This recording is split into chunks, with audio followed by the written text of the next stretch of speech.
오늘 본문을 살펴보면 저는 성경 전체에서 가장 감동적인 화해의 장면으로 보여져요. 바로 야곱과 에서의 화해입니다. 사실 우리가 지금까지 함께 야곱의 이야기를 나누면서 과연 야곱과 에서가 화해할 수 있는 관계인가 싶을 정도로 둘 사이는 극으로 치달았죠.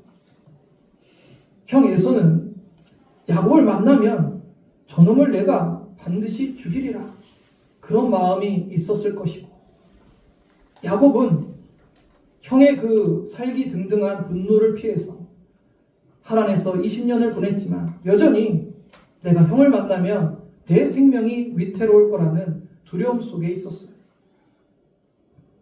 그런데 오늘 본문을 보면 도저히 화해할 수 없을 것 같은 두 형제가 화해하게 됩니다. 어떻게 그런 일이 가능했을까요? 바로 하나님의 은혜였고 하나님의 역사였습니다. 먼저 오늘 본문 3절을 보시겠습니다. 자기는 그들 앞에서 나아가되 몸을 7번 땅에 굽히며 그의 형 에서에게 가까이 가니. 야곱이 드디어 에서를 만나는데 그가 어떻게 형을 대합니까? 몸을 7번 땅에 굽히며 형 에서에게 나아갑니다. 이것은요, 종이 주인에게 하는 행동이에요. 신하가 왕에게 하는 행동이에요. 마치 형을 자신의 주인과 같이 자신의 왕인 것처럼 야곱은 행동하고 있어요.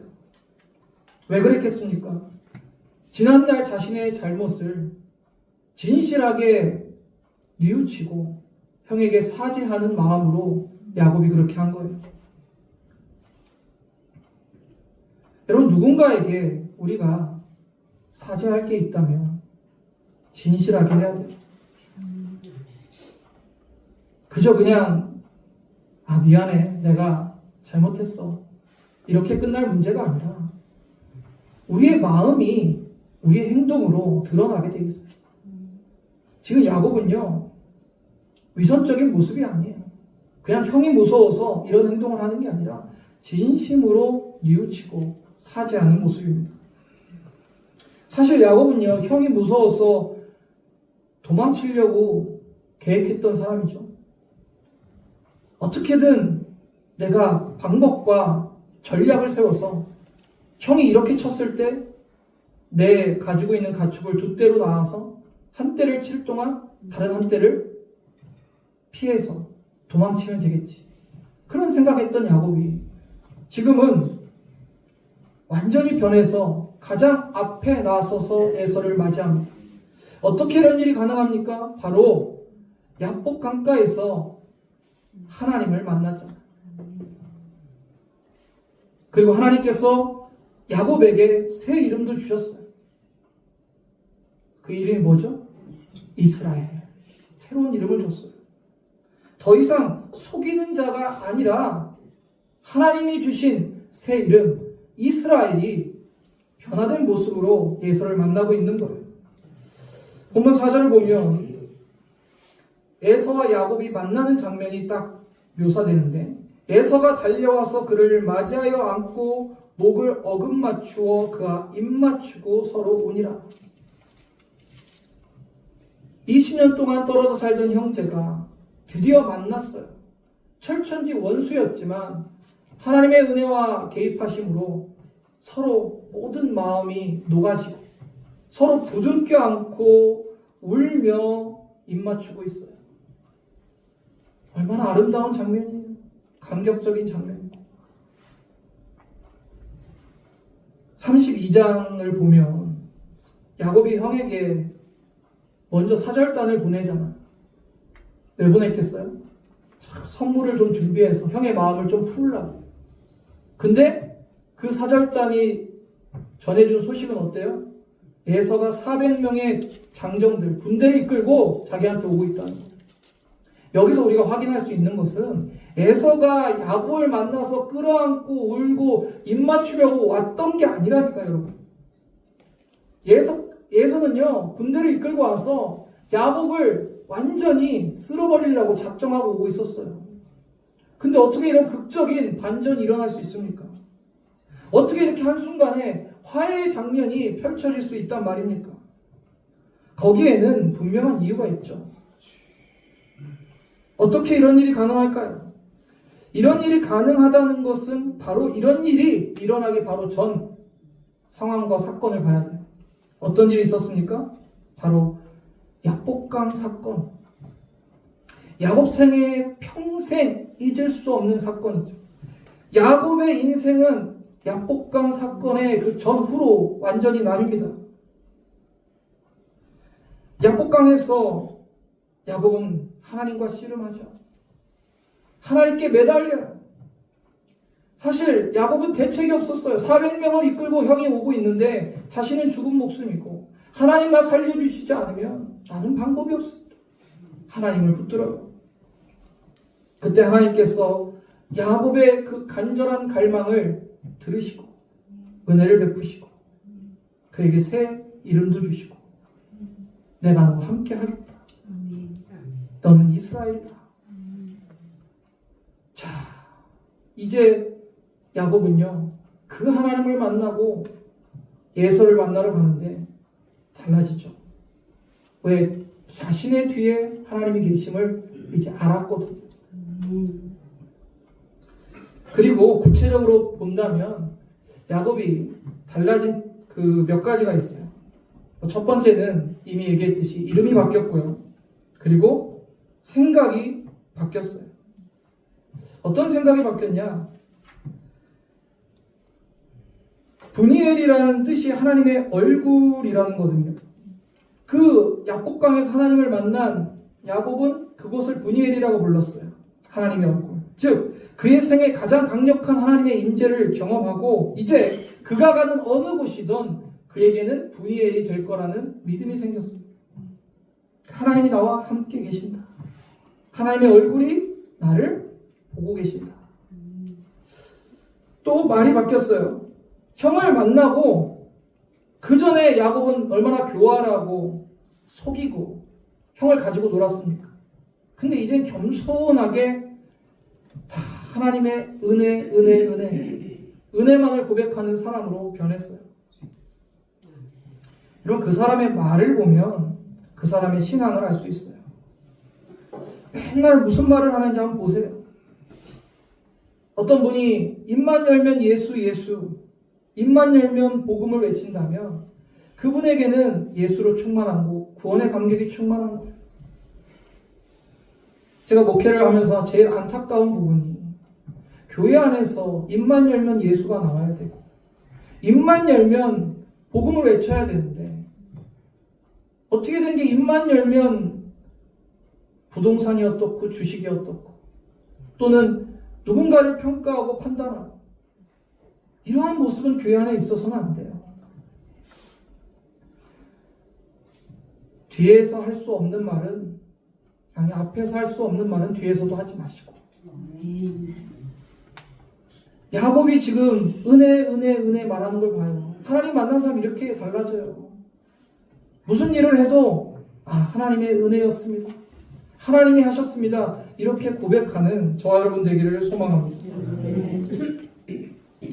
이제 10절을 보면 이렇게 기록됩니다. 야곱이 이르되 그렇지 아니하나이다. 내가 형님을 눈앞에서 은혜를 입었사오면 청하건대 내 손에서 이 예물을 받으소서. 내가 형님의 얼굴을 배운즉 하나님의 얼굴을 본 것 같사오며 형님도 나를 기뻐하심이니이다. 야곱이 에서에게 내가 형님의 얼굴을 배운즉 하나님의 얼굴을 본 것 같다라고 말해요. 이게 야곱이 형 에서 비유 맞추는 게 아닙니다. 아첨하는 것도 아니에요.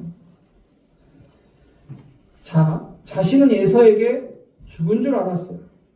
그런데 에서가 완전히 그 마음이 바뀌어서 동생 야곱을 안아주고 같이 울죠. 그때 야곱은 깨달았어요. 하나님이 하셨구나. 하나님의 은혜구나. 그래서 에서의 모습을 통해서 하나님의 은혜를, 하나님을 보게 된 거예요. 에서를 비유 맞추고 아첨하는 게 아니에요. 은혜를 깨달은 자의 고백인 거예요. 자, 그리고 이제 야곱의 행동이 바뀌는데 형을 만난 뒤에 그는 어떤 행동을 합니까? 사실 야곱과 에서는 쌍둥이잖아요. 태어난 시간 차이가 별로 안 나요. 1살도 많은 것도 아니고 2살도 많은 것도 아니고 그냥 쌍둥이 형이에요. 그런데 그 형을 깍듯하게 절하며 맞이해요. 야곱은요, 이렇게 겸손한 사람이 아니었어요. 여러분 아시잖아요. 팥죽으로 형을 속여서 장자권을 사고 또 형 에서인 척해서 아버지에게 장자의 축복을 받고 이런 사람이 무슨 겸손한 사람이겠어요. 그런데 하나님을 만난 야곱은 겸손해졌어요. 자신을 낮춥니다. 이런 야곱을 보면서 하나님의 역사 가운데 에서는 그 분노가 사라져요. 자, 그리고 마지막으로 야곱의 몸이 달라졌죠. 몸이. 야복강에서 하나님과 씨름할 때 하나님께서 야곱의 허벅지 관절, 고관절을 쳐서 이제 야곱이 쩔뚝거리기 시작합니다. 우리가 그 장면을 보면서 하나님 왜 야곱을 그렇게 치셨을까? 이런 질문도 할 수 있는데 하나님의 놀라운 섭리가 있었어요. 결정적으로 이게 또 에서의 마음을 움직입니다. 에서는 소문을 들었어요. 야, 내 동생 야곱이 하란에서 성공했다더라. 거부가 되었다더라. 수많은 가축과 자손들을 이끌고 온다더라. 소문은 들었어요. 그러니까 에서가 생각했던 과거 야곱을 유추해 봤을 때 이놈이 의기양양하게 거들먹거리면서 나한테 나오지 않겠는가. 내가 그러면 이놈을 가만두지 않으리라. 근데 야곱이 어떻게 나와요? 쩔뚝거리면서 밤새 하나님과 씨름해서 온몸은 흑투성이고 참 몰골이 아닌 꼴로 형에게 나와요. 에서가 저놈을 의기양양하고 아주 그냥 내가 가만 안 두겠다 생각했는데 그 모습을 보고 마음이 또 녹아집니다. 아이고, 내 동생 야곱이 어떻게 저런 몰골로 쩔뚝거리면서 올까 하며 동생에 대한 애틋한 마음이 막 생겨요. 물론 하나님의 역사가 있었죠. 여러분, 이 모든 것을 종합해 봤을 때 한치의 오차도 없는 하나님의 섭리와 계획을 여러분 보십니까? 하나님은 이런 분이세요. 당장은 이해가 안 돼도, 당장은 그 뜻을 알 수 없어도 지나가 보면 그 퍼즐 하나하나가 완전히 맞춰지는 거예요.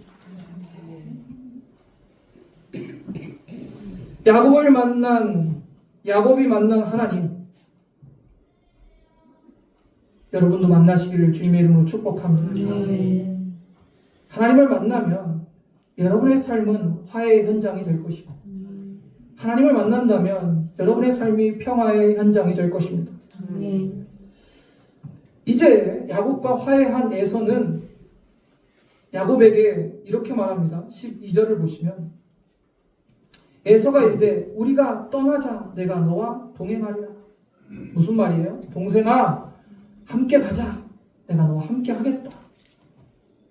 얼마나 에서가 야곱을 진심으로 용서하고 그 마음이 다 풀어졌는지 보이는 대목이에요. 그런데 야곱의 반응이 예상에 좀 다릅니다. 아, 형님 감사합니다. 같이 가요가 아니라 애둘러서 거절을 해요. 14절을 보면 청하건대 내주는 종보다 앞서 가소서. 나는 앞에 가는 가축과 자식들의 걸음대로 천천히 인도하여 세일로 가서 내 주께 나아가리이다. 왜 완곡하게 거절합니까? 그것은 에서와 본인의 길이 다름을 알고 있었어요. 에서의 삶과 자신의 삶이 같이 갈 수 없는 것을 알고 있었어요. 그리고 애둘러서 거절을 하죠. 가축들이 이렇고 우리의 속도가 안 맞고, 그렇지만 결국은 이것은 거절이었어요. 그리고 에서는 먼저 떠납니다. 그리고 세일로 가죠. 야곱은 어디로 갑니까? 약속의 땅으로 나아갑니다. 이것이 바로 정체성과 방향의 문제입니다. 아브라함과 롯이 같은 길을 가지 않았죠. 아브라함은 약속의 땅을, 롯은 소돔을 택했어요. 마찬가지로 에서는 세일을 택했고 야곱은 약속의 땅으로 나아갑니다. 이게 언약의 계승자들, 그리고 하나님의 백성들 길은 세상의 길과 세상의 사람들의 삶과는 다르다는 거죠. 사랑하는 성도님들, 우리는 모든 사람을 사랑하고 화해할 수 있어요. 그러나 모든 사람들과 같은 길을 갈 수는 없습니다. 좋은 관계를 위해서 옳지 못한 것을 선택할 수는 없어요. 17절을 보시면 야곱은 숫곳에 이르러 자기를 위하여 집을 짓고 그의 가축을 위하여 우립간을 지었으므로 그 땅 이름을 숫곳이라 부르더라. 이제 야곱은요, 약속의 땅에서 처음 자신의 독립적인 거처를 이루어 갑니다. 숫곳에서 그가 자신의 거처를 이루면서 제일 먼저 한 일이 무엇이냐면 19절을 보면 그가 장막을 친 밭을 세겜의 아버지 하몰의 아들들의 손에서 100크시타에 샀으며. 여러분, 성경을 보면요, 언약의 계승자들의 어떤 믿음의 행동들이 반복되고 있음을 우리가 확인할 수 있어요. 아브라함이요, 막벨라 굴을 사죠. 왜 샀습니까? 그 땅이 하나님께서 약속하신 땅이기에 그저 준다고 해도, 그저 쓰라고 해도 기어이 값을 치르고 사잖아요. 야곱도 똑같습니다. 아마 당시 시세보다 더 비싸게 팔았을 것 같아요. 왜냐하면 100크시타는 양 100마리 정도의 가격이에요. 굉장히 그 당시에 큰 돈이죠. 그 밭을요, 하몰의 아들들의 손에서 100크시타에 삽니다. 왜입니까? 그곳이 바로 약속의 땅이었기 때문에. 더 이상 나그네가 아니라 이제 거주인으로 그 땅을 이제 이루어 가려고 그 땅을 사요. 그리고 거기에 제단을 쌓습니다. 20절에 이렇게 기록합니다. 거기에 제단을 쌓고 그 이름을 엘 엘로헤이 이스라엘이라 불렀더라. 이제 하나님께 감사의 제단을 쌓고 제단의 이름을 엘 엘로헤 이스라엘이라고 부릅니다. 이 뜻은 무엇입니까? 하나님은 이스라엘의 하나님이시라라는 뜻이에요. 야곱은요, 아버지로부터 할아버지로부터 하나님에 대해서 들었을 거예요. 아브라함의 하나님, 이삭의 하나님, 우리 할아버지, 우리 아버지 하나님인 건 알아요. 들었어요. 근데 드디어 야곱의 입에서 나의 하나님으로 고백된 거예요. 즉 이스라엘의 하나님이시다. 놀라운 변화죠. 우리가 여기서 중요한 영적 교훈을 알 수 있어요. 누군가가 전해준 하나님, 누군가가 경험한 하나님이 아니라 나의 하나님을 만나시고 나의 하나님을 경험하시길 바랍니다. 이게 없으면요, 조그만한 시련이 오고 조그만한 도전이 와도 막 흔들려요. 왜냐하면 내가 아는 것은 우리 어머니의 하나님, 우리 아버지의 하나님, 또 우리 교회 권사님의 하나님이지 나의 하나님이 없는 거예요. 나의 하나님을 만나면요, 절대 시련이 와도 고난이 와도 믿음이 흔들리지 않아요. 힘들 수는 있죠. 고난이 어려울 수는 있죠. 그렇지만 믿음이 흔들리고 그 뿌리가 뽑히지 않아요. 그래서 나의 하나님을 경험하고 나의 하나님을 고백하셔야 돼요. 나를 간절히 찾는 자 나를 만난다고 했어요. 내가 아직 나의 하나님을 못 만났다면 간절히 찾아보세요. 부르짖어 보세요. 전 중학교 3학년 때 만났어요. 그때 만난 하나님을 지금 몇 년입니까? 그래서 30년이 지났지만 잊혀지지 않아요. 그 순간 그 하나님을 경험한 그 감격과 기쁨과 하나님을 만났을 때 그 제가 흘렸던 눈물이 지금도 생생해요. 오늘 야곱과 같이 하나님을 만나 그분을 나의 하나님이라고 고백하는 저와 여러분 되기를 주님의 이름으로 축원합니다.